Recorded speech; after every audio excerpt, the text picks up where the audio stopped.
পড়ে, মানুষগুলো ডানে বায়ে ঝাঁপিয়ে ঝাঁপিয়ে পড়বে। শীতকালে ছেলেপেলারা র্যাকেট খেলে না, রাতে ব্যাডমিন্টন খেলে। এই গ্রামে তো খেলে না, ওই যে খেলা আছে, খেলা ঠিক আছে। তো এই যে খেলে, তখন রাতের বেলা তারা বাঁশ গেড়ে বাঁশের মধ্যে কি লাগায়? লাইট লাগায়।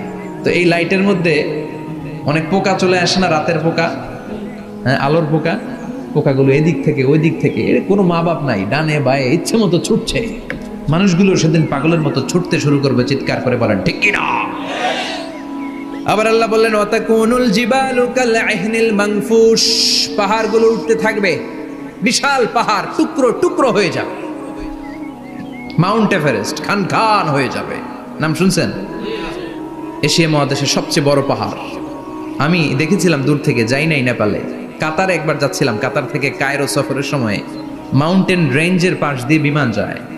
তো বিমানের সামনে আবার, ওটা খুব সম্ভব কুয়েতে এয়ারওয়েজে ফ্লাই করেছিলাম, সামনে আবার একটা স্ক্রিন থাকে, ওখানে কেউ মুভি দেখে, কেউ কোরআনের তেলাওয়াত শোনে, কেউ সফরের যে রোড ম্যাপ ওইটা দেখে। তো ওইটা দেখলে আপনি বুঝবেন এখন কোন শহরের উপর দিয়ে যাচ্ছেন, আশেপাশে কি আছে। তো তখন দেখাচ্ছে যে নেপালের পাশ দিয়ে এটা ফ্লাই করছে। জানলাটা খুলে দেখি বিশাল মাউন্টেন রেঞ্জ, উপরে বরফের ক্যাপ পরানো। আল্লাহু আকবার। তো আল্লাহ যখন ইযা যুলজিলাতিল আরদু জিলজালাহা, কিয়ামতের ওই আল কারিআ মাল কারিআর সময় পৃথিবীটারে ধরে যে একটা ঝাঁকুনি দিবে, ওই ঝাঁকুনিতে পাহাড়গুলো থাকবে। কথা বলেন। পৃথিবীর সবচেয়ে বড় পাহাড় ৮৮৫০ মিটারের মাউন্ট এভারেস্ট ভেঙে খান খান হয়ে যাবে, টুকরা টুকরা হয়ে যাবে। ইউরোপের সবচেয়ে বড় পাহাড়ের নাম হচ্ছে আল্পস মাউন্টেন, আল্পস পর্বতমালা। আমেরিকার সবচেয়ে বড় মাউন্টেন রেঞ্জ হচ্ছে আলাস্কা। থাকবে এগুলা? তুর পাহাড় আরব বিশ্বের বিশাল এক পাহাড় থাকবে। বাংলাদেশের গারো পাহাড়, কেউকারাডাং, তাজিংডং, বিজয়, চিম্বুক, নাম শুনছেন? গেছেন আপনারা? কি বিশাল বান্দরবানে পাহাড়। আল্লাহ যখন ইদা জুলজিলাতিল আরদু জিলজালাহা বলে একটা কাঁপুনি দিবে, টিকবে? কথা কন, কথা কন। আবার পৃথিবীর বড় বড় টাওয়ার, বুর্জ আল খলিফা, বিশাল লম্বা tower, kingdom tower, Shanghai tower, Petronas twin tower, Taipei 101, এই যে বিল্ডিং গুলা টিকবে? কথা বলেন।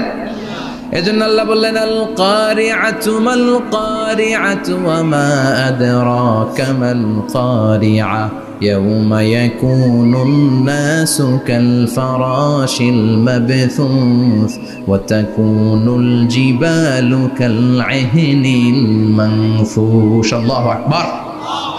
আবার আল্লাহ বললেন ইযা রুজ্জাতিল আরদু রাজ্জান ওয়া বুসাতিল জিবালু বাসসা। কিয়ামতের এই বিকট শব্দটা যখন ইসরাফিল ফেরেশতা দিয়ে ফেলবে, তারাগুলো ছিন্ন বিচ্ছিন্ন হয়ে যাবে, ছিটকে পড়বে, আকাশ সংকুচিত হয়ে যাবে। কাগজের টুকরা আমরা হাতের মধ্যে নিয়ে কাগজটারে যেমনি ভাঁজ করি, কিয়ামতের এই প্রথম ধাক্কায় আকাশটারে ভাঁজ করে ফেলবে কে? কথা বলেন। ইয়াউমা নাতবিস সামাআ কাতাইয়িস সিজিল্লি লিল কুতুব। কাগজ যেমনি তোমরা ভাঁজ করো, কাগজ যেমনি সহজে তোমরা হাতের মধ্যে গুটিয়ে নাও, আকাশটারে সেদিন গুটিয়ে নিবে কে? ফাইযা বারিকাল বাসারু ওয়া খাসাফাল কামারু ওয়া জুমিআশ শামসু ওয়াল কামারু ইয়াকুলুল ইনসানু আইনাল মাফার। সেদিন মানুষের চোখ হবে ছানা বড়া, চন্দ্র সূর্যে কোনো আলো নাই, দিক বিদিক পেরেশানের মতো মানুষ দৌড় দিবে, আর সবার মুখে একটাই চিৎকার, আইনাল মাফার, ওয়্যার দ্য ওয়ে আউট, জামুগই। সব জায়গায় একই অবস্থা। কথা কন। কিয়ামতের ঝাঁকুনি যখন হবে শুধু বাংলাদেশে হবে, ইন্ডিয়ায় হবে না, হবে সৌদি আরবে হবে না, কাতারে হবে না, আমেরিকায় হবে না, গোটা বিশ্বটারে একবারে ঝাঁকুনি দিবে কে? আবার আল্লাহ বললেন ইয়াউমা তারাউনাহা তাযহালু কুল্লু মুরদিআতিন আম্মা আরদাআত। কিয়ামতের বিভীষিকাময় পরিস্থিতি দেখে দুধের বাচ্চাকে রেখে বাচ্চার মা দিবে একটা দৌড়। দুধের বাচ্চারে রেখে মা কোনোদিন দৌড় দেয় নাকি? দুগ্ধপোষ্য বাচ্চা, দুধ খাওয়ায়, এই দুধের বাচ্চাটারে মা খুব যত্ন করে রাখে না? কথা বলেন। কিয়ামতের এই বিভীষিকাময় পরিস্থিতি দেখে মা দুধের বাচ্চাকে রেখে দিয়ে দিবে দৌড়। গর্ভবতী মা মুহূর্তের মধ্যে ডেলিভারি হয়ে যাবে, বিকট আল কারিয়া মাল কারিয়া যখন শুরু হয়ে যাবে, 3 মাসের 4 মাসের অপরিণত অপরিপক্ক বাচ্চা মুহূর্তের মধ্যে ডেলিভারি হয়ে যাবে। এই এলাকায় বাচ্চা ডেলিভারি হয় কয় মাসে? 8 মাস, 9 মাস কিংবা 10 মাস। কিন্তু কিয়ামতের এই বিভীষিকাময় পরিস্থিতি আর আওয়াজটা তো ভয়ঙ্কর হবে। 3 মাসের ছোট্ট ভ্রূণ, গোশতের টুকরা, আলাক, রক্তপিণ্ড আর গোশত মিশ্রিত হয়ে ছোট্ট একটা টুকরা, অপরিণত বাচ্চা, অপরিপক্ক বাচ্চা মুহূর্তের মধ্যে খালাস হয়ে যাবে। মানুষগুলো পাগলের মতো এমন ভাবে একটা দৌড় দিবে, কেউ কাউরে চিনবে না। ওই দিনটার নাম হলো আল কারিয়া। সবাই পড়েন আল মাল ওয়ামা আদরাকা মাল কারিয়া। ভয়ঙ্কর সেদিন, ভয়ঙ্কর সেই বজ্রনীনাদ, ভয়ঙ্কর সেই আওয়াজ। মানুষগুলো পাগল হয়ে যাবে, দিক বিদিক ছুটতে শুরু করবে, পৃথিবীর সব সিস্টেম ওলট পালট হয়ে যাবে। স্যাটেলাইট চ্যানেল আর চলবে না। চলবে? টেলিফোন করলে কল যাবে? আমেরিকায় আপনার বড় ভাই থাকে, ডায়াল করছেন, রিং যাবে? স্যাটেলাইট থাকলে না রিং যাবে? এই যে আমরা কল করি, আমরা যে কল করি কিভাবে করি? ডায়াল করলে স্যাটেলাইটে যে নক করে, তারপর আপনার কাঙ্ক্ষিত নাম্বারে যে কয়েক সেকেন্ড পরে আবার নক করে, এরপর সে রিসিভ করলে আবার স্যাটেলাইট হয়ে আপনার কাছে আসে। তো এটা সেদিন থাকবে না। স্যাটেলাইটগুলো একটার সাথে আর একটা লেগে দুমড়ে মুচড়ে সব শেষ। বড় বড় টাওয়ারগুলো আবাসিক এলাকার উপরে পড়বে, গাছপালা ভেঙে খান খান, পাহাড়গুলো তুলাধুনা হয়ে যাবে। কেউ থাকবে ওই সময় টয়লেটে, থাকবে না? কেউ থাকবে ঘুমের মধ্যে, কেউ থাকবে বাজারে, কেউ থাকবে অফিসে, কেউ থাকবে রান্নাঘরে, কেউ থাকবে রাস্তায়, কেউ থাকবে নাচানাচির মধ্যে। চিল্লায় এখন ঠিক কিনা? যে যে অবস্থায় থাকুক না কেন পাগল হয়ে যাবে, পাগল, অস্থির। ওমা হুম বিসুকারা ওয়ালাকিন আযাবাল্লাহি শাদীদ। মানুষগুলোরে মাতালের মতো দেখা যাবে, আসলে একটাও মাতাল না। আল্লাহর আযাবের ভয়ে সব অস্থির হয়ে যাবে। আল্লাহু আকবার। এজন্য আল্লাহ বললেন ইসরাফিলকে 3টা ফুৎকার দেওয়ার জন্য আমি তৈরি করেছি। প্রথম ফুৎকার যখন সে সিংহার মধ্যে হাঁকিয়ে দিবে, তখন এই অবস্থা হয়ে যাবে। এবার দ্বিতীয় সিংহায় ফুৎকার দেওয়ার জন্য আল্লাহ অর্ডার করবে। ইসরাফিল তার বিশাল হুইসেলটা নিয়ে সাথে সাথে দ্বিতীয় ফুৎকারটাও দিয়ে দিবে। দ্বিতীয় ফুৎকার দেওয়ার সাথে সাথে, এই ফুৎকারটাকে আরবিতে বলে নাফখাতুস সাঈক, সব মরে যাবে। সব কি হবে? মরবেন না আপনারা? আজীবন থাকবেন? একদিন মাটির ভেতরে হবে ঘর রে মন আমার, কেন বাঁধো দালান ঘর, প্রাণ পাখি উড়ে যাবে পিঞ্জর ছেড়ে, ধরা ধামে সবই রবে তুমি যাবে চলে, বন্ধু বান্ধব যত মাতা পিতা দ্বারা সুত সবই হবে তোমার পরে মন আমার, কেন বাঁধো দালান ঘর, একদিন মাটির ভেতরে হবে ঘর রে মন আমার, কেন বাঁধো দালান ঘর রে মন আমার, কেন বাঁধো দালান ঘর। ঠিক কিনা? থাকা যাবে? কবরে যাওয়া লাগবে না? This is the circle of life. এসেছি, থাকছি কিছুদিন, একটা স্টেশনে ট্রানজিট পিরিয়ড, আবার চলে যাব। জন্মিলেই মরিতে হবে। চিল্লা এখন ঠিক কিনা? আল্লাহ বলবেন ইসরাফিল তোরে 3টা ফুৎকার দেওয়ার জন্য তৈরি করেছি। চিৎকার করে বলেন কয়টা? একটা ফুৎকার দিয়ে দুনিয়াটারে তুই লন্ডভন্ড করে দিলে রে ইসরাফিল। এবার দ্বিতীয় ফুৎকার দিয়ে পৃথিবীর সব মানুষগুলোর আত্মা নিয়ে নেয়ার ব্যবস্থা করে দে। মুহূর্তের মধ্যে ইসরাফিল সিংহার মাঝখানে ঠোঁট লাগিয়ে দ্বিতীয় ফুৎকারটা দিবে। দ্বিতীয় ফুৎকার দেওয়ার সাথে সাথে সব শেষ। মালাকুল মাউত পৃথিবীর সব মানুষের আত্মা সংবরণ করে নিবে। সব শেষ, মানুষ নাই, জিন নাই, দানব নাই, কেউ থাকবে না।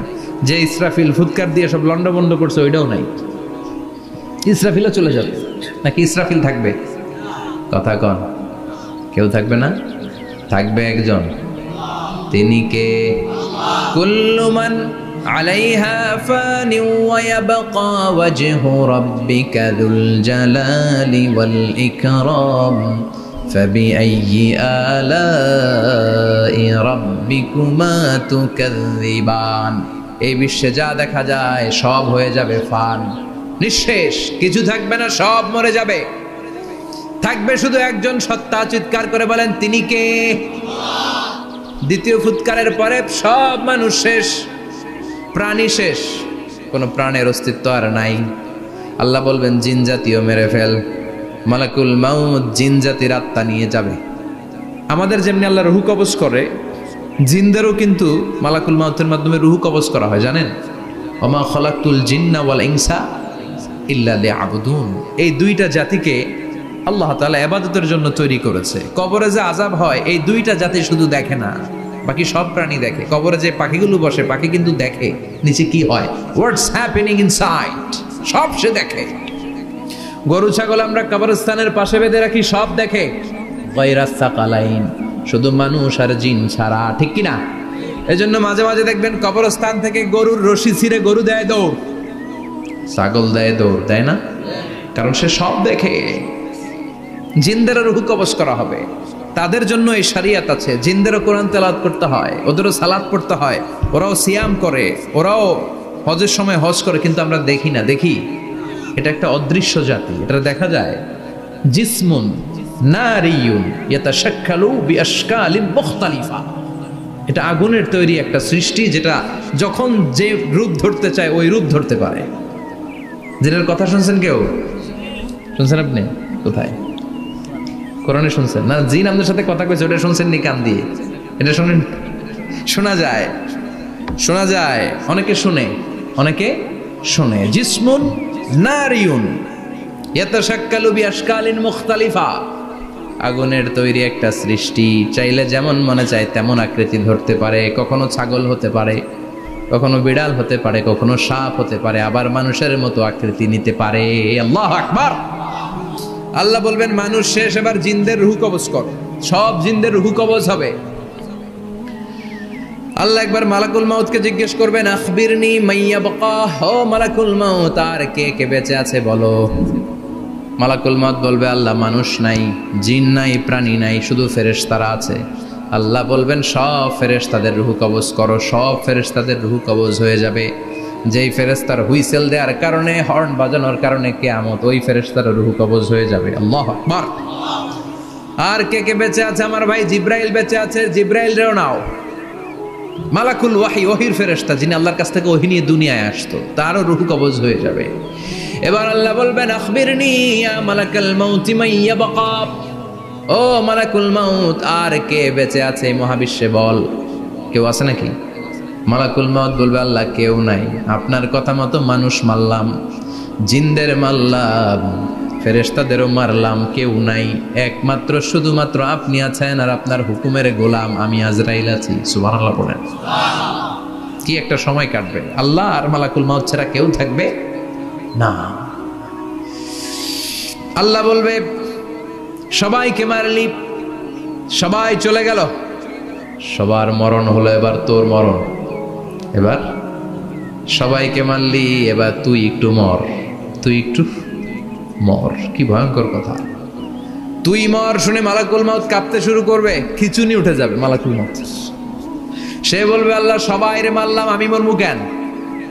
আমি না মারছি, আমি মরবো কেন? আল্লাহ বলবেন কুল্লু নাফসিন যায়িকাতুল মাউত, ওরে ভবের রঙ্গ, হবে যে ভঙ্গ, সবই সাধেরই অঙ্গ, তোমার মাটিতে মিলাবে, জন্মিলে মরিতে হবে।